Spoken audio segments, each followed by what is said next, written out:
कल देवराम अमेठी के पूर्व मुखिया गियासुद्दीन को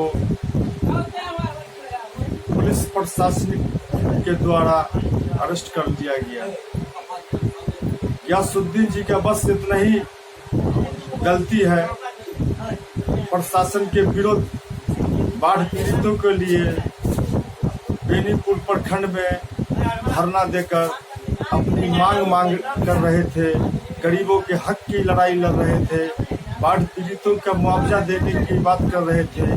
इसीलिए बेनीपुर प्रशासन ने षड्यंत्र रचकर देवराम अमेठी के पूर्व मुखिया भाई गियासुद्दीन को अरेस्ट कर लिया। इसका मैं राष्ट्रीय जनता दल बेनीपुर नगर अध्यक्ष इसका मैं घोर निंदा करता हूं और गियासुद्दीन को जल्द से जल्द छोड़ा जाए, नहीं तो बेनीपुर राष्ट्रीय जनता दल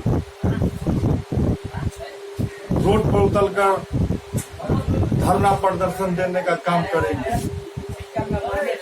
जय राजद, जय लालू।